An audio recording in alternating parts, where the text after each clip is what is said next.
a legendary black mage, also known as the strongest in the world without him even knowing, is trained under the tutelage of the previous demon lord to keep his powers a secret. In this world, dungeon raids are streamed to people across countries, making it an entertaining sport. Remme, a competent black mage, is looked down upon by his party mates and the viewers because he doesn't have flashy powers. A useless trash like him is believed to be weak, and gets kicked out of his party, only to realize his dream on the other side of the dungeon. Remme, who once wanted to become a hero of humanity, now seeks a path to become the hero of monsters. The tale of the humans and demons fighting to conquer the other, with the heroes defeating the demon king, only exists in the past. Since then, the world has become even more peaceful, as humanity has entered an era where dungeon raids are merely considered entertainment now, instead of being considered life-threatening battles of war. The adventurers and monsters would each use simulated magic clones to fight in their place. This made dungeon raids a place without threats of death or life-ending adventures. A stream of such battles surfaced across the continent for people to watch and enjoy.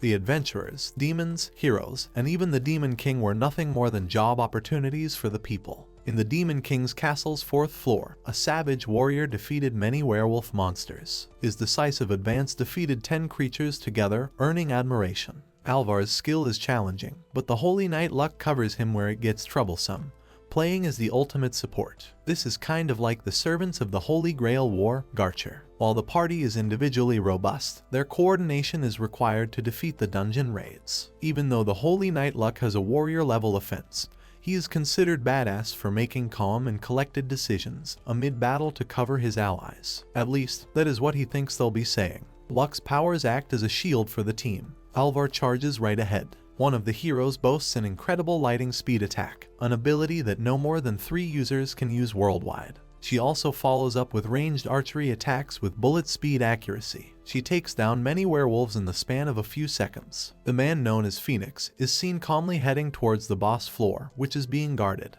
Despite having defeated many, there are still quite several werewolves around them. Phoenix's comrades are doing what they can to clear a path for him in this battle. With most of the warriors defeated, Phoenix is set to approach the boss without any trouble. The Black Mage is suddenly saved by Alvar, scolding him for being a freeloader doing nothing. The Black Mage can use black magic, a Captain Obvious description. Alvar is about to get sliced to bits on his own, when the only chick of the party saves him. This man got perfect karma for calling someone else useless. The scene switches to Phoenix, now facing the wrathful floor boss. The sheer size of the floor boss pales in comparison to its minions. The monster could be considered almost 3 times as large, generating an incredible force. However, despite those considerations, Phoenix stands before the creature unafraid. He apologizes to the leader of the werewolves and declares that they will pass through him by defeating the boss. Their battle begins with Phoenix blocking a heavy blow through his sword, causing one hell of a clash. From the moment of his clash, Phoenix slices apart the monster's hand, engulfing his entire body with the flames. The floor boss experiences tremendous pain as it cannot escape the flames' wrath. Phoenix capitalizes on this opportunity to deliver a potent strike, incinerating the creature's body for his party to see. As the monster falls into the background, Phoenix declares they'll never lose a battle. This is the coldest character I have ever seen.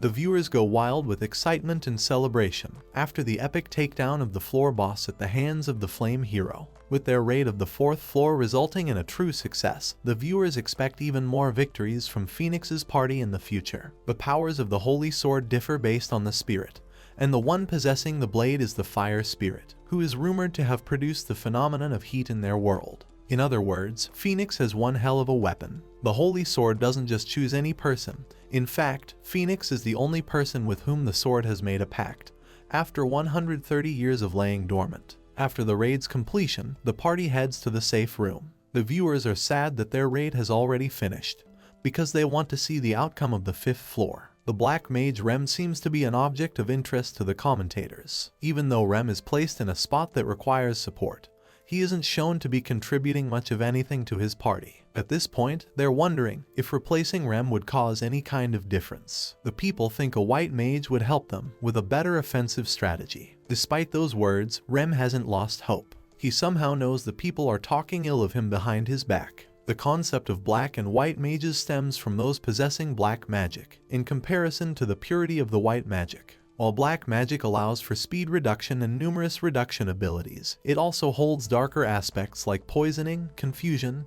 and blinding. These mages differ in offense and defense strategies, and their effects aren't readily visible. There is one reason people particularly miss black magic. It's because it is seen as something basic. While white magic has the power to heal and enhance stats in the eyes of the viewers, black magic only targets their enemies, so no one really catches the benefits the party is receiving, even if they're top of the line. Since the current state of the dungeon raids are nothing more than bowls of entertainment, the concept of black magic is considered boring among the crowds. A perfect example of black magic during battle is when Remme reduces each of the werewolf's stats and mental abilities. He contributed to every single takedown there was, and yet nobody recognized his efforts, because his skills were just not as flashy as his comrades. So it seems like he's the one freeloading on the sidelines, and even when Remme tried to spell out incantations, he was getting hated upon by the Twitter mob. Standing before the 5th floor of the dungeon raid, Remme reflects that even across all of the dungeons in the world, there doesn't exist a party capable of conquering the deepest level. That is the terror of the legendary dungeon, called the Demon King's Castle. Having used the raid logging stone, these guys have basically reached a checkpoint. The challenge ahead is daunting, as no party in the world has ever defeated the Demon King to tell the world its stories. One party stands to face this monumental challenge. The party consisted of the heroes Alvar, Luck, Lily, and Remme. Their party shares 4th place in the thousands across the world. The rankings of the parties are determined by the Adventurer Association, based on how entertaining they make things seem. This is a harsh game for viewers, no matter your abilities. Let's just get moist critical in the game and get things over with. The rankings refresh each year, so for a party that is already pretty strong in keeping viewership, Remme doesn't know why they need him at all. Their actual party is composed of 5 people, including the hero of flames, Phoenix. Phoenix is the man who formed a pact with the fire spirit Blade 130 years ago. All his party members rely on him to end the powerful rule of the Demon King in his own castle. At the same time, Remme shares a past connection to Phoenix, as they were childhood friends. Phoenix thinks they should return, leaving Remme with the impression that an unbeatable hero like Phoenix and an unfit squad member like himself shouldn't be together. On that very day, the Black Mage found himself stripped of his party. Before he left the party, the Black Mage was getting hammered with accusations of being a burden. The Holy Nightlock and the Hunter Lily didn't support him either. Alvar initiated the blame, pinning it all on Remme. Phoenix tries to help his friend, but Alvar thinks that he shouldn't vouch for Remme's support. Alvar has never liked Remme, because he became a party member solely because of the fact that he was Phoenix's childhood friend. Alvar thinks that the Black Mage doesn't deserve a spot on their excellent team, because if it weren't for Phoenix, nobody would have kept him in the party. Alvar accuses Remme of leeching off his friend, which is a sharp thing to say. Phoenix demands an apology from Alvar at once, claiming that Remme's abilities are far more potent than what he believes. Alvar refuses to concede his points and asks for the others' support. Specifically, he asks for Lily and Luck's opinions, who aren't exactly fond of Remme either. After a brief pause, Luck states that he really doesn't care about Remme's absence or presence in the team. Alvar twists his words and thinks that it only means they should get a better party member in his stead. Lily, on the other hand, claims that Alvar speaks in a vulgar manner to his own partymates. Alvar questions her thoughts regarding Remme's spot on the team. Lily argues that Phoenix didn't use personal feelings to solidify Remme on the team. With that said, she doesn't feel the effects of the Black Mage's powers in their battle. She thinks their party is focused on attack power more than anything, allowing them to pummel through raids. Lily concludes her argument against the support of Remme, claiming that they need more attack power on their side. Phoenix is left in a challenging position in light of this meeting, as Alvar has successfully gotten what he wanted by making Remme the enemy of his team. Alvar tries to act all buddy-buddy with Remme, stating that he doesn't hate Remme at all. He even taunts Remme and asks him to cast his black magic so that they can test his abilities. Alvar thinks that it's only fair for Remme to use his powers and prove his worth on the team. It's easy for a trashcan like Alvar to say that, but Remme remembers the events of his childhood. He was made an apprentice of a strict teacher who wanted him to study under him. At the time, Remme asked Phoenix to remain tight-lipped regarding the existence of his master. His master questioned if the boy desired power above all. An infuriated Phoenix can no longer withstand Alvar's tone. However, it is Remme who assumes defeat and decides to give everything Alvar wants. He wants to quit his own volition, shocking Phoenix significantly. Alvar is glad that Remme came to the fruitful decision they wanted. He even calls Remme a coward for not using his abilities, claiming that he's useless in a party that has acquired the spot of the fourth in the whole world. Alvar wonders how they should replace their black mage. Remme walks away, thinking how this has been a common occurrence in his life. It only happens because of his infamous occupation as the black mage. Adventurers thrive in meritocracy and the entertainment industry. That means the weaker adventurers are never looked upon. The opinion of the audience remains supreme, and even one's own fellow party members can be quick to judge you. A disappointed Remme questions what he was seeking in the past. He sought a lifestyle for himself without the humiliation. Honoring his own respect, Remme fled from the party while his friend Phoenix reached out for him. Remme told him that it was okay, and that he had no choice but to change himself. On that day, Remme declared one thing, that he would surpass all of them with a different party of his own. Turning his face from Phoenix and the others, Alvar taunted him, saying no party would ever want useless trash like him. Remme chose to walk away from his best friend, aiming to become a rival now. Remme ponders his chances in the marketplace. He thinks that if only he had tried to reason with his friends behind the source of his true strength, he might have had the chance to stay with them. But then, Remme would have betrayed the existence of his master, which is something that neither Remme nor his master would want. Phoenix has been honoring the same promise they both made when they were young. But that's also why he can't really expose Remme's powers. Despite Remme claiming that he would join a second party, the problem is that only heroes could hold parties in the first place. A guy like him, who has the role of a black mage, has minuscule chances of joining another hero's party outside of Phoenix's. Suddenly, Remme gets startled by a girl, who apologizes for her actions. This cute little adorable child is actually a demi-human. The man consoles the girl when Remme asks for a meal. While he's there, Remme politely approaches the girl and asks what she would recommend as a meal. The girl quietly looks at the apples, and Remme decides to purchase one from her. The girl is sad, because the one he bought isn't the freshest, though she guarantees it packs a delicious flavor. The girl thought that nobody would buy it from her, because the apple looked subpar, and even though she tried convincing others, people would never want to buy it from her. The girl thinks that Remme shouldn't also buy it if it's not to his liking.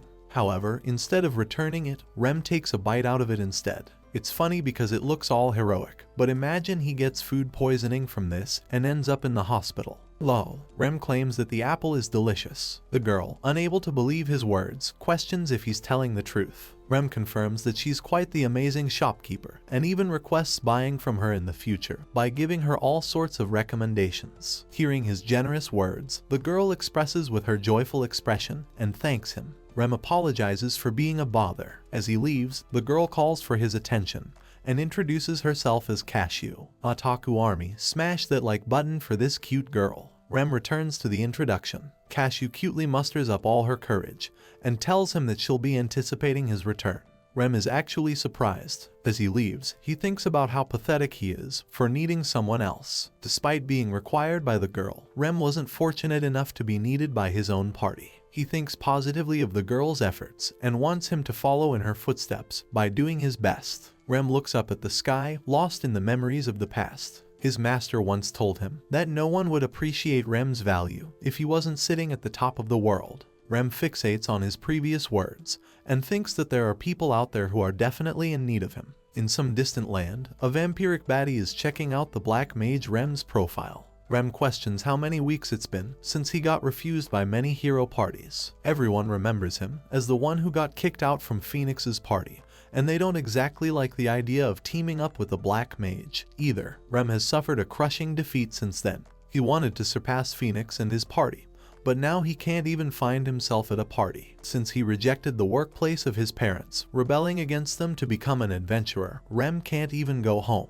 His one and final chance is to use the matching service provided by the Adventurer Association. Even though it comes at a hefty price tag, it's the only way Remme can guarantee himself a spot. He inserts his stats, hoping for a match. This guy must have the worst luck in the world, because he got 0 matches. This is like Tinder but 100 times worse. Remme's expression is as devastated as can be. It turns out that no one wants him at all. Remme's options are to now eat something. He returns to Cashew's shop and explains his dire circumstances. The shop owner asks if Remme can use powers other than black magic. Remme explains that while he possesses other abilities, he doesn't really want to use something he doesn't excel in.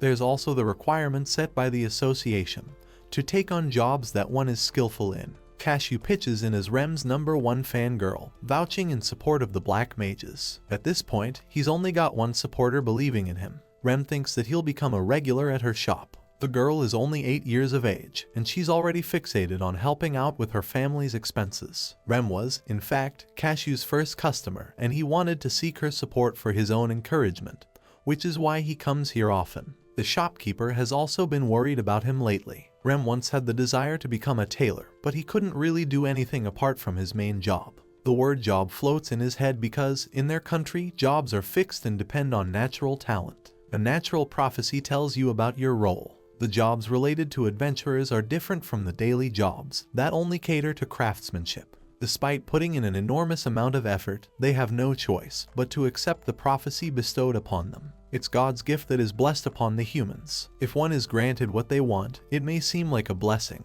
But for Remme, it's quite the opposite. He wanted to become a hero, but ever since becoming a black mage, his life has been full of despair. Remme thinks that if a person's efforts truly paid off, they would have acquired said job. A customer catches their attention as Cashew handles them with a smile. Remme feels motivated just seeing her precious and determined attitude. The shopkeeper thinks that if everything goes south for Remme, he could always join them in working with Cashew. As they're talking, a thief carrying a blade quickly rushes towards them. Remme requests the shopkeeper to stand in front of the man.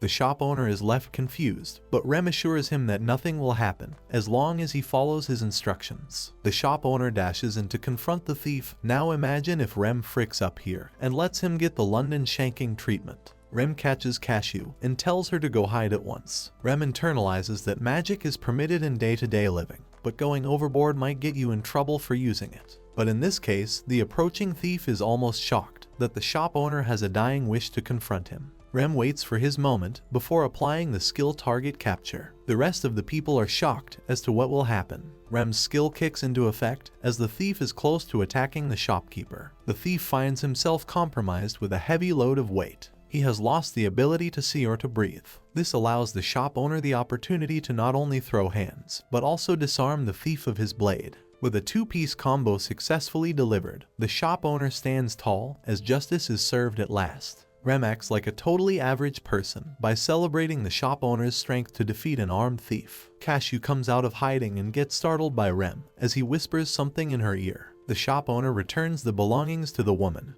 while Cashew also celebrates the shop owner's achievements. Hearing this, the woman is compelled to purchase a product. And that's how the shop owner found himself a dozen customers all at once, for his brilliant ability to stop the thief. Remme finds it a fruitful outcome, thinking how he made himself appear more prominent than he was, so that people would buy something from him. It's almost as if a hero stopped a criminal on the run. The shop owner gives Remme a thumbs up while the thief is taken away. At that moment, Remme may have used black magic, but it's still not something easy for anyone to stand in front of a man with a knife. Remme got his customers as a contribution for his efforts in this battle. After that, Remme contemplates that he's still at the top of his game, despite his retirement from the main party. He's kept up with his training to hone his craft, which is another promise he made with his old master. Even when Remme received the classification for his job, he couldn't become a hero, so he instead focused his efforts on keeping up with his master's training. Thinking back to the hellish training he went through, Remme remembered how difficult it had been to get beaten every single day through many obstacles. In fact, his master cast black magic so many times on him that he learned everything that happens under its influence. Remme's magic reigns supreme as long as he isn't interrupted by outside forces. He's done his best to keep the use of his magic in hiding from the general public. Remme wants to ensure that nobody discovers he's the black mage from a party that boasted world rank 4. At the same time, it's hard for anyone to notice his presence anymore. Suddenly, a beautiful woman passes by him, commenting how she's been watching him from afar. Remme is visibly shaken and questions what he just heard. The woman declares that he's the black mage Remme, implying she knows everything about him. Remme is stunned that she was able to notice him. The woman is impressed by Remme's incredible control of magic, as well as his ability to unleash numerous types of black magic in the span of a few moments. She finds herself fascinated by Remme's powers. Remme, on the other hand, is shocked that his inconspicuous use of magic had been visible to this woman, making him question her identity even more. The woman reveals that she's actually a massive fan of his. Remme is struck colorless because of her words. He can't even fathom the idea of having a fan, because everyone liked Phoenix instead of him. The woman claims that she was astonished to witness Remme's magic used right before her eyes. She couldn't lose this chance of meeting Remme. Remme glances at her bat-like antennas protruding from the side. This makes him question if he's facing a vampire. The woman questions if Remme doesn't fancy demi-humans. Remme denies any such thing. The vampire draws near him and loses herself in the praise of Remme's abilities. She had been searching for him ever since he left his previous party. In fact, the woman thinks that the party made an incredibly foolish decision to let go of someone like him. Remme's facing a hard time keeping up with the vampire's quick advances. The woman grows flustered and apologizes for invading his space. She repeatedly insists on wanting to meet Remme throughout this time and apologizes for her behavior. Remme finds it odd for the beautiful woman to become a fan of his when all this time he's received nothing but criticism from the haters. Remme clarifies that he doesn't hate her and is only surprised by her suddenness. He wants to know her name. The vampire thinks that he's a kind young man and vaguely tells him that he hasn't changed the slightest. Remme wonders if they've met each other before. He notices that she doesn't really have the appearance of an adventurer, and demi-humans usually don't become adventurers apart from elves. Remme wonders where he has encountered this woman before. Finally, the woman introduces herself as Mira. She requests that both of them share a conversation over tea. Mira claims that she's here to invite Remme to this rare opportunity as long as he complies. Remme is at a standstill and doesn't know what he should be doing.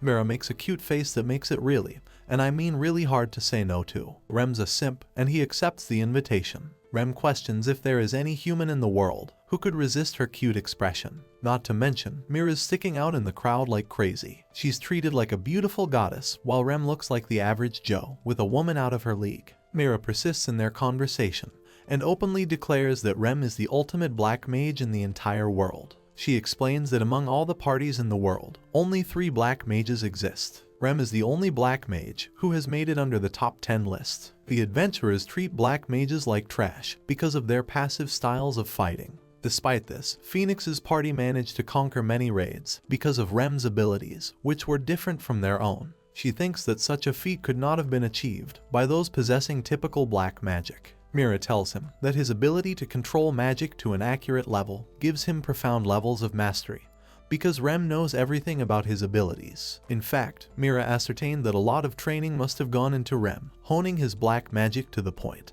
that he has surpassed the expectations of the ordinary by a long shot. Contrasting the words of his own party members, this is the first time in his life that Remme has heard appreciation for his magic skills ever since he became an adventurer. While Mira claimed to be a fan of Remme, he wonders if she knew so much about him from just being a fan. Mira goes on ranting about how Phoenix's party could only ever deal with floor bosses because Remme's powers had already nerfed their enemies down to ground zero. Basically, he reduced them all to 1 HP, making the job so easy for them. Mira is angered that they treated him like crap, despite Remme's contributions. She apologizes for going off track, and claims that a friend of hers shares the same opinion. Remme tells her to express his gratitude to such a friend the next time she encounters them. Mira accepts, but emphasizes that her friend already knows what he's saying. Remme is surprised when Mira reveals the Demon King's castle to him. Remme is actually surprised, while Mira apologizes for the sudden, abrupt reveal. Remme is now really curious about Mira's identity. Mira claims that they've acknowledged Remme's true powers for a very long time,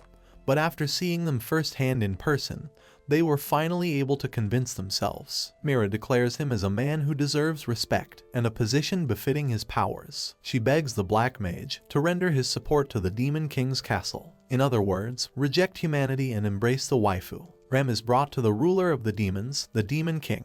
The Demon King calls her by her name, Carmilla. Remme is at once shocked because Carmilla is supposed to be the floor boss on the 3rd floor of the castle. She uses her bats as a way to suck out the blood of her victims, using magic to manipulate and attack them. Carmilla's cruelties are supposed to paint the picture that she's a violent woman, but the one right next to him seems the opposite of a person like her. The person sat before him, and the Demon King asked if he was indeed Remme. Remme confirms that he is indeed the Black Mage. Remme is lost in his thoughts as the Demon King's castle has 10 floor levels. The ruler of the demons does not appear before them until the final level. No one in the world has ever been able to breach the final floor. It just so happens that Remme will be the first person and adventurer to lay his eyes on the final boss in the current state of the castle. At the same time, Remme finds it unbelievable that the Demon King's voice sounds a bit childish. That's because the ruler of the demons is Lucy, a demon bearing a childlike appearance. You can only anticipate Remme's reaction here, which is the same as anyone else. He was expecting the Demon King to be the opposite of what he thought. The Demon King takes this comment as a mockery of his appearance. Remme feels immense pressure and claims that he shouldn't comment without knowing. Lucy claims that she would have kicked him out of the castle for such a remark. But since Remme is Remme, she's sparing him a chance. Addressing the meat of the matter, Lucy declares Remme as a staff officer of the Demon King's castle. Remme is utterly shocked, because that would essentially make him the number 2 in the entire Demon King's army. He doesn't even know if a human like him should be employed for such a role. Lucy notices his surprised expression and asks Carmilla if she's explained the matter to the Black Mage. Carmilla apologized because she thought bringing him over took the main priority over explaining the affair. Lucy is annoyed that Remme came all the way here without knowing anything. She even accuses Remme of being a pervert for following along a stranger out of nowhere. My guy Remme doesn't know how the conversation shifted in such a direction. He emphasizes that it's certainly not what he was thinking. The ruler of demons then gets annoyed that Remme doesn't appreciate Carmilla's beauty, wondering if Remme is gay or some crap. She goes above and beyond to state the beauty of Carmilla's body. Carmilla looks at her with a glare of annoyance, making even the ruler of demons shudder in place. Lucy returns to the conversation topic and claims that it was actually Carmilla's personal desire to make Remme a part of the Demon King's army. Remme is surprised that Mira went this far. Lucy then proceeds to ask an interesting question, asking Remme about his master. Remme doesn't know what Lucy means, because it's as if his master was also a ruler of demons of some kind. Lucy explains that no person should be capable of achieving such a level of black magic on their own. In fact, Remme's current state of Black Mage makes his abilities appear to be honed in 100 years or greater. She thinks that Remme does an exceptional job hiding his true powers, which easily eclipse the powers of the humans. Lucy demands an answer to her question. Remme remains speechless, but the Demon King realizes that he must have a reason for weighing his silence. Lucy states that the black magic was initially called the Black Arts. A very long time ago, the Demon King forced mankind into an inconceivable era of horror. The Demon King differed in his purpose from the hero, who was considered the ally of the people. Lucy believes that it would be inconvenient if the identity of his master were to be exposed in that regard. Remme apologizes. Lucy questions if his master also possessed the same appearance in color as her. Lucy realizes that Remme isn't allowed to answer that question either. She tells Remme that she is the current Demon King. Lucy is curious about what he thinks of a grandfather who left his very own granddaughter to assume the throne. Remme is stunned to hear her words, as if to say that his master is Lucy's grandfather. Lucy doesn't comprehend their reasons, and thinks that she's lucky to find a relative. Remme feels about the possibility of his master being Lucy's grandfather. The current Demon King is astonished that a human was trained under her grandfather's tutelage. Lucy confirms that Remme is indeed the man that they are looking for. Carmilla states that even she didn't expect Remme's talents to exceed their understanding. Remme wonders if they're talking about his master's training. Lucy claims that she was about to test his skills only a few moments ago, but now she is convinced of Remme's talent. She appoints him as the staff officer of the Demon King's army. Remme makes her pause for just a moment because he's got his own concerns to address. Remme notes that while he made his journey up to this point, he couldn't understand how a former adventurer like him could join a battle against the main heroes. Carmilla emphasizes that he shouldn't be forced to join, even though she would be excited to work with Remme. Mira is asked about his motivation to become an adventurer in the first place, because his status as the Black Mage was sure to have given him trouble in the future. Remme answers that he wanted to become a hero, as that was his only yearning and desire. He apologizes for saying something shameless, but Lucy claims that it's understandable for humans to believe in such dreams. That is when he is asked the critical question, why? His motivation to become a hero is still a mystery. Carmilla wonders if it is because Remme seeks to acquire the glory of defeating monsters on the big screen in front of the people. Remme agrees that he wants to fight monsters and defeat enemies so that he can show off his sword skills. He tried to use his magic in the name of honor and admiration. Remme wanted to be acknowledged and praised for his efforts in fighting in the dungeons and leading a fulfilling life. That is what Remme wanted from his dream, an idealized future that benefited him with only the good things. Once again, Remme is asked what he thinks of the heroes in the first place. His face meets confusion upon hearing such a question. Since Remme is considered the ultimate black mage, Carmilla states that she respects him for many other reasons. She thinks that Remme is considerate of others and does not ask for anything in return. She even feels that he's kind enough to let others bask in the glory and praise for his contributions. Carmilla thinks that he's the kind of human being who prioritizes others and should have the right to be called a hero in every sense of the word. After all, a job only implies a person's natural ability without defining anything inherent in the person. She thinks the same applies to a hero. Carmilla asks if Remme feels the desire to become a hero even now. She believes that there are many paths to achieve his goal without becoming an adventurer. The people who raid dungeons are adventurers, while those who stop them are considered monsters. The monsters played the role of the demi-humans, and while there are elves and others alike, the adventurers are primarily human. Remme aspired to become a hero and never once a monster. He is curious if anything would happen to him if he became a monster. She tells him that the monsters, apart from the adventurers, insist on hiding their proper forms. Remme won't really have any fame in the world, and he won't become the hero he constantly desires to be. She thinks that it's okay for someone like him, who already hates the idea of exposing his powers. Carmilla believes that if a monster like him consistently hid his proper form from the world, he could at the same time exercise powers that he couldn't before, because no one in the Demon King's castle is troubled by his strength. Remme is at a loss, wondering if a black mage such as himself should even become a monster for the sake of the Demon King's army. Since his powers are already a mystery to the viewers, it's not the worst thing in the world. Only the monsters who have fought the heroes are aware of the hero's true strength. That means all of the monsters in the Demon King castle are already aware and afraid of Remme's terrifying use of black magic. They consider him a threat, unlike any other. Carmilla tells him that by becoming their ally, he could stand atop the world as the most powerful existence. Usually, people are excited by adventurers taking down monsters. The demi-humans require a symbol of their own support, too. Carmilla tells him that she also didn't want to become a monster at first, because that entailed being hunted down as prey. But then, after beating the heroes in the castle with the most incredible difficulty, she could become a symbol of hope for the demi-humans, who were trying to become monsters. In other words, the ultimate black mage could serve as the only existence capable of repelling against the adventurers. It's no different than Remme aspiring to become a hero in a way. Remme finally states that he sees the monsters and adventurers as opposites of the same coin. He thinks that a dungeon raid cannot be established if one side is lacking. There is also the prospect of the audience's entertainment when it comes to solid monsters. Remme has never thought of such beings as prey. Carmilla tells him that it's because of his true nature that she feels she needs to reach out to him. Carmilla pleads with the black mage to become the hero of the demi-humans instead. Hearing such words, Remme accepts with confidence. Lucy is glad that they've finally come to an agreement. She appoints the black mage Remme as the staff officer of the Demon King castle. On that fateful day, Remme's life changed, as he was employed on the opposite side of the dungeon after being expelled from his party. Now, in his position as the staff officer, Remme is to cast out his role as the black mage. Remme has only one objective, which is to become a hero who leads the monsters to victory. All of the haters who doubted him are about to catch some serious smoke. The scene switches to Phoenix's party, while Remme believes that he wouldn't mind going down a path where he has to confront his very own friends. Phoenix leads them into the next dungeon raid, where Remme anticipates their arrival without hesitation.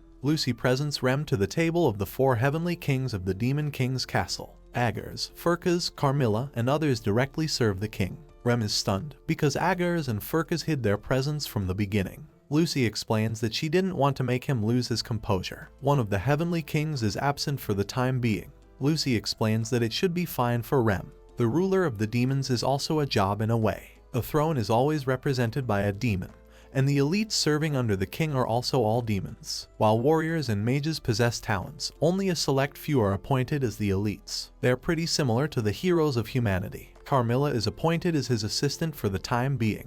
Remme is startled because she's a literal heavenly king who is appointed as an assistant. Lucy tells him that the staff officer's role supersedes those of the heavenly kings. This means that he's higher than the others. Lucy assures him that he shouldn't worry, as he could quickly become the world's best floor boss if it came to it. While Remme isn't worried about his powers, he indeed is scared about the opinions that he'll receive from others. Agars approaches the newly appointed staff officer and congratulates Remme. Agars is considered the demon of time, and politely greets Remme. Aggers, at first, was skeptical of Remme's black magic and described the success rate of each spell. He commends Remme's powers, but also believes that there are those who can defeat such abilities on their own. Aggers learned that Remme's black magic supersedes the strength of the typical black mage. He even rats out Carmilla's infatuation for him ever since he started raiding the Demon King's castle. Carmilla is embarrassed, while Lucy apologizes for sharing stuff around. Carmilla gives the ruler of demons a death glare, which is funny because Lucy is supposed to run the show around here. Aggers claims that the Demon King accepted Remme,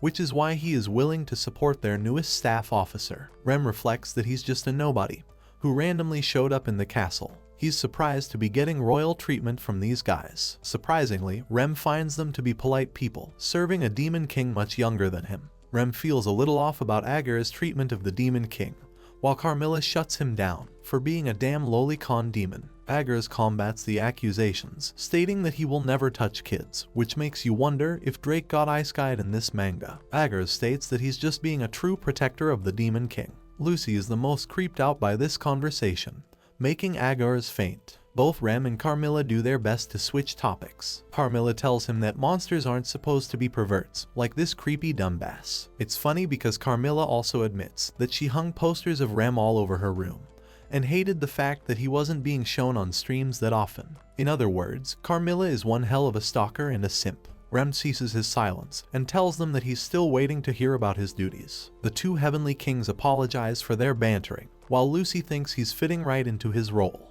Lucy utters Lemegeddon, while Remme stands baffled by what he just heard. Lucy was thinking of a dungeon's name for Remme, and so she finally decided on Lemegeddon, even though it sounded like gibberish to anyone besides her. At first, when dungeons were made a form of entertainment, raids took an entirely different meaning to them. They developed a system that ensured no one got injured, as well as establishing laws to upkeep the system. The dungeon names, as well as the logging stones, were all part of this system. If the people in the hero party were beings of light to play the role of heroes, then the forces contesting them were considered monsters of darkness for them to defeat. In this unique setting, some people adapted their roles in real life. The demi-humans play the role of monsters, so they can't be exposed. They also had dedicated outfits and used stage names as dungeon names. The people who watched the streams were hyped up when the heroes were defeated, but in the end, most of them wanted the heroes to come out on top. For instance, when someone lost to an orc, the adventurer would fight an innocent orc.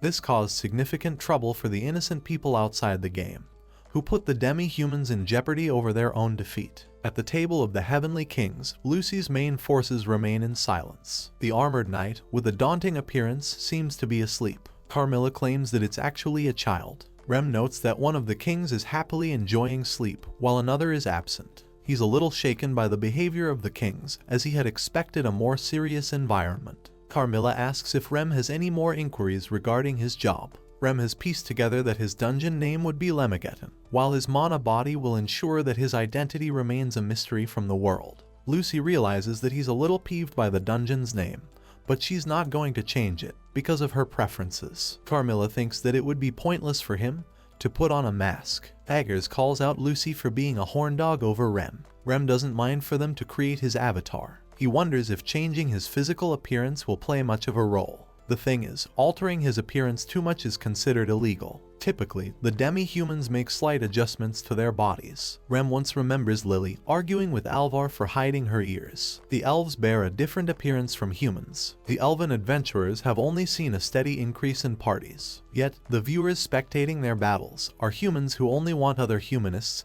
to appear at parties. That's why Alvar was concerned, as her presence at the party could shave off the viewer's interest. Even though Phoenix and Remme sided with Lily's case, she eventually went on to say such mean things against him. It looked like Lily regretted saying those words. Remme is lost in thought when Carmilla asks what's going on. Lucy tells Remme about his job as a staff officer. Remme doesn't really know what they do in the first place, so he's curious as always. Remme is given a ring, making him wonder about its purpose. The ring seems to be carved with animal bones. Lucy explains that the magical tool allows him to summon any person he's established a contract with. Magical tools are weapons that have been imbued with mysterious powers by the species that no longer exist. Alvar's sword comes from this race, a weapon inherited from his father. A contract is sealed upon taking a verbal oath when two people establish a connection through the ring. Remme is a little underwhelmed, since summoning seems like a typical ability. Lucy reminds him that it can only summon up to 72 people, which is a lot for Remme.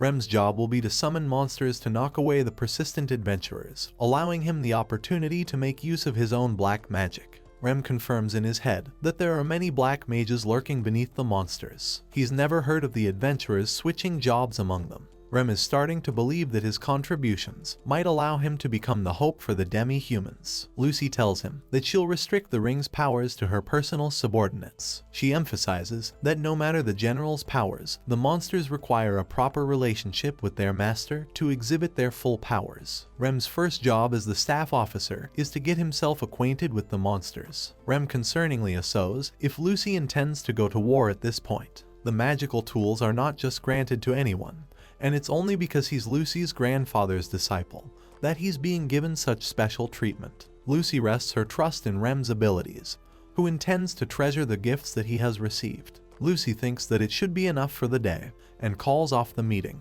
Lucy then states that she'll be holding a welcome party very soon. Aggers wants to arrange everything, but at this point, Lucy is really afraid of this man, and doesn't know his underlying intentions. Aggers is stung with pain, realizing that Lucy doesn't trust his loyal self. At the same time, he seems to be a guy who believes being insulted is the highest form of honor, and even thanks the Demon King for it. Later, Carmilla escorts Remme on their way to the outside. Carmilla tells him that his registration card will soon be provided. She also apologizes for revealing embarrassing things. Instead of feeling turned off, Remme tells her that he's never felt appreciated by anyone before, so he's actually pleased. Thanks to her help, Remme remembered so many things, as well as the reason behind his becoming a hero that he had forgotten. Carmilla is glad that she has not turned him off. Remme internalizes that he still finds this woman weird. Carmilla turns to him and thinks that Remme is a genuinely kind person. In a state of confusion, Carmilla requests to be Remme's first. This flustered girl is bold enough to ask for something like that in the open, and despite the signs being as clear as day, somehow Remme doesn't know what she's talking about. Carmilla apologizes and explains that it's a matter regarding the ring. The order of the subordinates is actually recorded, so if Remme were to make a contract with her, she would be considered the first among them. In other words, she'd be his first monster. The girl shakes in embarrassment as she reminds him of Remme's one true fan. She's also his assistant for the time being, and did many things to vouch for his support. Remme senses that Carmilla's powers aside, she's actually a kind person herself. Even though they only just met, she's been extremely accommodating with him. There's also the fact that if Carmilla never discovered him, then he wouldn't have an audience with the Demon King. Remme grabs Mira and tells her that he wishes for the same, that he wants to be the first monster he maintains a contract with. Carmilla asks if he's really specific about his words. In her flushed expression, Carmilla tells him that she was prepared to face a rejection. Carmilla states her embarrassing desire to suck the mana out of him. Usually, this kind of remark would easily give any guy a nosebleed. Remme is confused and thinks about the possibilities. He wonders if Carmilla is seeking blood as a vampire. Carmilla tries to backpedal on her words. Carmilla once again asks if he's really certain about what he's doing, since the first contract is considered highly important. Remme reveals that he had been thinking of asking her regardless. Remembering the details explained by Lucy, Remme awaits the fulfillment of the contract. Carmilla takes the ring and declares the acceptance of Remme's summoning request. In doing so, she kisses Remme's ring, surprising him a great amount. The snide little devil is glad that she has become Remme's first monster. She can now be summoned across space anywhere he desires. Carmilla thinks that it shouldn't be much of a problem with Remme's mana. Remme's got an embarrassed expression of his own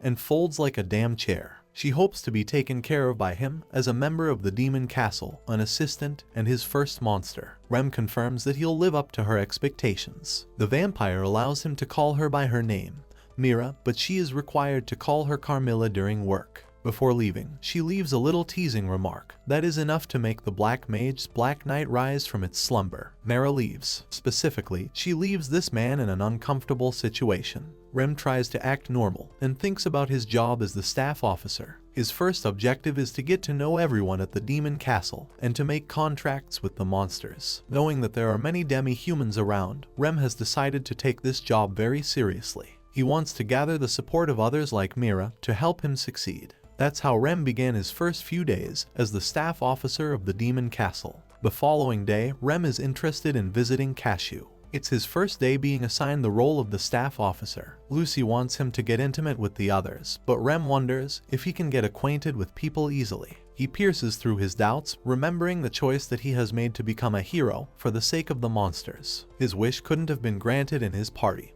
but now he has a dream to pursue in the Demon King's castle. Remme greets the shop owner Blitz as well as Cashew. Cashew is excited to see him, while Blitz thanked him for his tremendous help the other day. The Black Mage tries to deflect the praise back to the shop owner, but he knows that Remme is the type of man who always surrenders praise to others. Blitz thanked Remme because he allowed them to sell all their products. He even tries to give Remme some money in response to his help. Remme does not want to accept it first, but eventually takes it. Cashew realizes that she also wants to show Remme her gratitude. Being the adorable girl she is, she takes a fruit and presents it to Remme as a token of her gratitude. Remme takes the fruit and thanks the girl. He wants to buy them from Cashew more often for his new workplace. Blitz is glad that he's actually been able to find a new place for himself. Blitz inquires about the kind of party he joined, because he wants to spectate Remme on his adventures. This is the difficult part, because Remme can't exactly expose the details. He's in the process of gathering his comrades, and also has to change his role from adventurer to monster soon. Cashew presents him with even more fruits, while Remme offers her praise. A certain woman approaches him and asks if she should be carrying Remme's luggage. The stunning Mira has arrived, and she's getting the wrong idea from Remme, just like Agar's. Remme insists that she does not misunderstand this situation. Mira meets the little fruit seller, who feels intimidated by what she sees. Shockingly, Mira invites Cashew to come to work for them as secretary of Remme. Mira states that Cashew will be able to become Remme's very own assistant and would get an incredible salary. Blitz is surprised Remme has connections to a beautiful friend. Mira explains that Remme once helped her out, and that's how they got to know each other. Remme thinks that Mira must have meant about him joining the Demon King's army. Blitz trusts Remme's friend, but still wonders about the safety of the job. Mira assures him that it is, and it ultimately depends on Cashew's personal decision. Mira would be willing to explain the details to her family if she was fine with the decision. The little girl is confused as to why someone likes her being appointed to such a role. Mira explains that she eavesdropped in their conversation the other day. That's why she wants Cashew to work with Remme, so that she can ease the burden of her mother even more. Mira thinks that Remme would also receive a benefit if he acquired a wonderful assistant such as Cashew on his intense job. Cashew beams with excitement, while Blitz doesn't mind taking on such a job. Cashew's head is filled with thoughts of Remme, as she questions if it would be annoying for Remme to have her as an assistant. Remme tells her that it will make things easier instead, as she doesn't trouble him at all. Even though he's said such words, Remme is second-guessing the idea of bringing a girl to the Demon King's castle. The idea is that she would be used as a secretary away from the front lines. Remme tells Cashew that she shouldn't force the decision. Cashew, instead of shying away from the job, tells him that she's more than prepared to help Remme while being his secretary. Blitz raises no objects while she is doing that. Blitz allows Remme to carry on with Cashew and even prepares them a quick gift to celebrate their jobs. Mira believes that they should now visit Cashew's mother to pay regards. They reach her mother and explain the situation at hand. Cashew's mother runs a clothing store, and she doesn't have a husband. The single mother of 4 is doing her best to support her children. Cashew worked hard for her mother's sake to ease some of her burden. Even then, Cashew's mother refused to allow her daughter to work at the Demon King's castle, despite the incredible salary. She cared for her daughter's well-being. In the end, Cashew was able to convince her mother because of her stubborn demands. Cashew's mother states that she's heard a bit about Remme from her daughter, mainly about him being her first customer. Cashew's mother hopes that they will take care of her daughter in kind.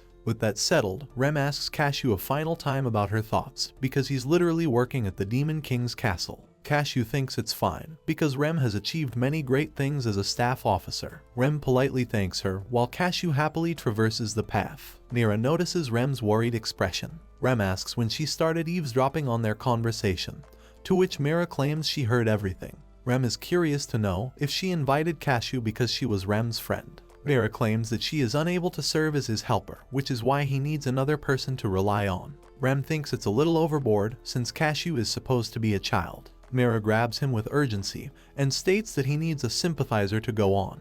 Mira has observed that Remme expects too little from others, which is why she's made it her stubborn duty with Cashew to show him the appreciation he truly deserves. This woman goes on to sing praises of Remme's aptitude as the Legendary Black Mage. She's definitely not failing at the autism allegations, that's for certain. Remme, confused, thanks her and wishes to do his best. Mira explains that monsters are under the control of each of the floor bosses. This means they'll have to receive permission from other floor bosses to control their monsters. She allows Remme full access to the ones on her floor level. Mira thinks they should gather allies just like Mira and Cashew, who could allow Remme to build trust with them. Remme ponders the idea of comrades, specifically the people who understand him and are willing to fight for him. Before the jobs were finalized, Remme was the center of attention for the people. But soon after they learned about his job, the illusion of Remme becoming a hero was no longer there. In the end, the Black Mage was left with nothing, and no one besides Phoenix as his only friend. Remme remembers how everyone abandoned him for his job, and that he could never become a hero. Everyone except Phoenix showed him constant support, and reached for his hand to become the ultimate heroic force. Remme reflects that he's found new comrades by his side, and even after their paths have diverged, Remme, as the officer of the Demon King's castle, is going to face Phoenix with all of his might, ensuring that he will foster the ultimate comrades beside him.